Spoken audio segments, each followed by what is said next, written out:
Video में femoral artery. Femoral artery पढ़ने के लिए पहले जो बेसिक सीखते हैं कि फीमोरल आर्टरी क्या है। एक्सटर्नल इलियक आर्टरी का कंटिन्यूएशन है। उसके बाद ये इन्ग्विनल लिगामेंट के मिडल से क्रॉस होती है। उसके बाद उसको वो क्रॉस करती है फीमोरल ट्रायंगल। और फीमोरल ट्रायंगल में याद रखना है कि मीडियल साइड में उससे जारी होती है फीमोरल वेन और लेटरल साइड में इसके निकलती है क्या, फीमोरल नर्व। इसके बाद ये फेमोरल ट्रायंगल को क्रॉस करने के बाद एडेक्टर कैनाल से क्रॉस करने के बाद कहाँ पहुंचती है, पोप्लिटियल फोसा। मान लो ये जैसे ही पोप्लिटियल फोसा में एंटर करती है इट बिकम्स पोप्लिटियल आर्टरी। और पोप्लिटियल फोसा की जो इंफीरियर बॉर्डर है यहाँ पर ये टर्मिनेट हो जाती है anterior tibial artery and the posterior tibial artery. तो अब ये बताने के बाद अब हम बताते हैं कि कोर्स बोलना कैसे है लैंग्वेज में।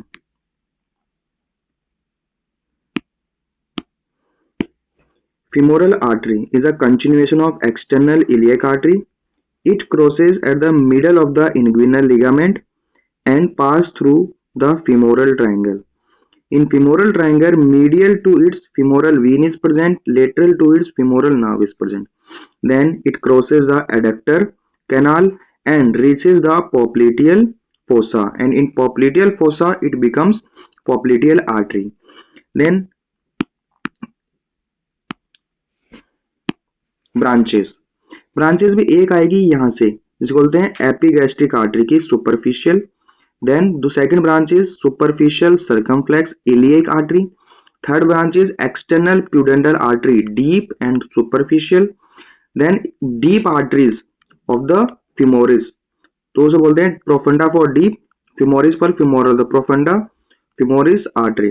देन कुछ एक आर्टरी ऊपर से डिसेंड होके इस गैन्यू को मतलब जॉइंट को सप्लाई करती है। तो जो डिसेंड होके नीचे जा रही है उसको बोलते हैं डिसेंडिंग जेनिकुलर आर्टरी फॉर गैन्यू। तो डिसेंडिंग जेनिकुलर आर्टरी, इसकी 5 ब्रांचेस हो गई। Superficial epigastric artery, superficial circumflex iliac artery, external प्यूडेंटल की डीप एंड सुपरफिशियल, और प्रोफंडा फिमोरिस आर्टरीज, एंड नीचे डिसेंड करके गैन्यू तक पहुंचने वाली descending genicular artery.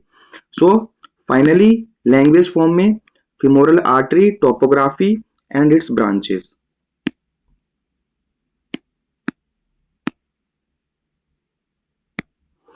Femoral artery is a continuation of external iliac artery.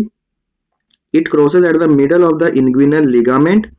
Then it passes through the femoral triangle where medial to its femoral vein is present, lateral to its femoral nerve is present. Then it crosses the adductor canal, then reaches the popliteal fossa, and in popliteal fossa it becomes popliteal artery.